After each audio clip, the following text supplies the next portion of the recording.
needed saving. I want to say something. I'm not a witch. I'm just affected by Parkinson's. I want you to see me, not what I go through. A lot of people look at me and they'll be like, she doesn't smile. Her face looks black. What's wrong with her? Why is she always moody? And I'll say, I'm just a human being. I have a neurological condition. So my symptoms started in my final year in 2011.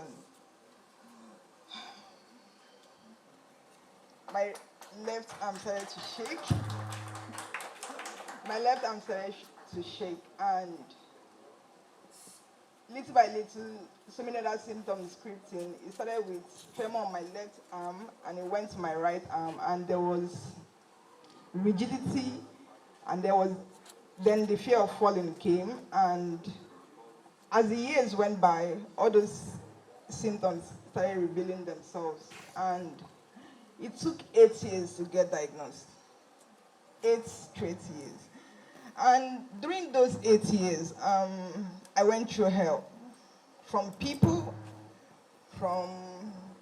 around, definitely. My family, they were very supportive.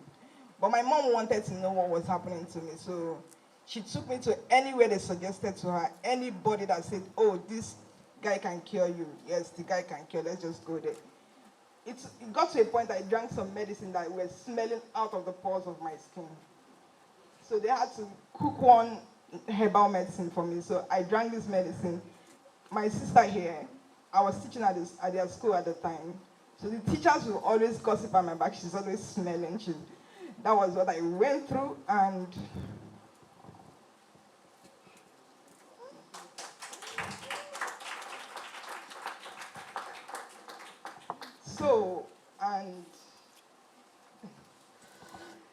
when I met Ms. Omotola, I was in Abuja at the time.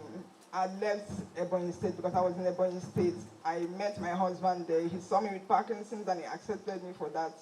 Told me he was going to marry. And up to date, I don't know how somebody wants to live with someone with Parkinson's, but he was courageous enough to say, I would stick with you, so let's just get this thing over with. And we moved over to Abuja. And on this fateful day, I was lying down. I didn't have any medication. I was actually rationing my meds. I didn't know where if the 5 dose that was remaining finished, I didn't know where the next dose was going to come from. So I had searched in 2017 whether there was any support group in Nigeria, but there was none. So 2020, on the 22nd of October 2020, I gathered some courage to search again. Sorry, I'm mixing up the story, so you have to just follow up.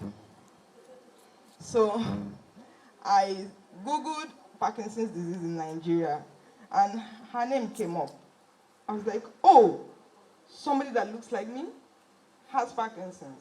I was so happy to see someone that looks like me, that is talking about it. She's the most strongest person I know. There is opportunity in adversity. There's an opportunity to encourage, to inspire, to do things and be stronger than you ever thought that you could be. I allowed myself to shake today because I would have already taken my meds. If I take my meds, you would think I'm just like other people. So I said I'm going to allow myself to be vulnerable in front of people today. So I contacted her. I said, oh, I have Parkinson's. And she was like, wow. Immediately we bonded. Like there was this bond. We bonded. That was how the journey of she helped me. I actually got a 1 full year pack of medication and all that. So I got diagnosed. I'm mixing up the story like I said earlier. I got diagnosed in 2020 in January. I was prescribed with levodopa. I couldn't start taking it because the medication was very expensive. So I needed to wait for when I could afford it, because you don't just start taking Parkinson's medication and you just stop. So when I met her, all those are now history. She's doing a lot of work for Africans impacted by Parkinson's disease. And I'm a beneficiary of that. My life has changed because of her, yes. I could speak and talk about Parkinson's because of her. I'm still hiding. I've not fully accepted that I have Parkinson's because how can I be 35 and I have Parkinson's? I'm very young. How can I have Parkinson's?